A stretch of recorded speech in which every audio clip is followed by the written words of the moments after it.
ഇപ്പം അകത്ത് നിന്നപ്പോ എല്ലാരും അനീഷിനെ അറ്റാക്ക് ചെയ്യുമായിരുന്നു ചെയ്തിരുന്നത്. പുറത്തിറങ്ങിയപ്പോ ഇത്രയും ഫാൻസ് ഉണ്ടെന്ന് കണ്ടപ്പോ എന്താ തോന്നിയേ? ഞാൻ ഫാൻസ് ഉണ്ടെന്നൊന്നും കണ്ടതൊന്നുമില്ല. ഞാൻ പുറത്തിറങ്ങി അയാളുടെ ഫാൻസ് ഉണ്ടോ ഇല്ലയോ എന്ന് അന്വേഷിക്കാൻ പോയില്ല. സോഷ്യൽ മീഡിയയിൽ ചെക്ക് ചെയ്യാൻ നമ്മൾ വെറുതെ സ്ക്രോൾ ചെയ്യുമ്പോൾ കാണില്ലേ, സോഷ്യൽ മീഡിയ അങ്ങനെ ചെക്ക് ചെയ്യാനും പോയില്ല. ഓരോരുത്തർ ആർക്കൊക്കെ പോസിറ്റീവാണ്, ആര് നെഗറ്റീവാണ്, ആർക്ക് ഫാൻസ് ഉണ്ട്, ഇത് ഞാൻ അന്വേഷിക്കാനേ പോയില്ല. എൻ്റെ കാര്യം തന്നെ ഞാൻ വലിയ കാര്യമായിട്ട് അന്വേഷിച്ചിട്ടില്ല. പിന്നെ വളരെ അടുത്ത സുഹൃത്തുക്കൾ എൻ്റെ അടുത്ത് പറഞ്ഞത് മാത്രമാണ് ഞാൻ കൂടുതൽ ചെയ്തത്. ഞാനൊരു കാര്യം ചെയ്തു, എല്ലാവർക്കും നന്ദി പറഞ്ഞുകൊണ്ടൊരു വീഡിയോ ഇട്ടു. അത് ഒരുപാട് പേര് കണ്ടു.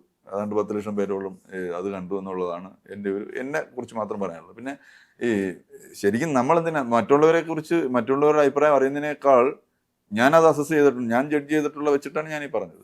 അയാളുടെ ഒരു തന്ത്രം ആദ്യം തന്നെ കളം കയ്യിലെടുത്തു. ആ കളം അയാൾ പിടിച്ചു നിർത്തുകയാണ്. ഇനി അത് നിലനിർത്തിക്കൊണ്ട് പോകാന്നുള്ള അയാളുടെ ബുദ്ധി.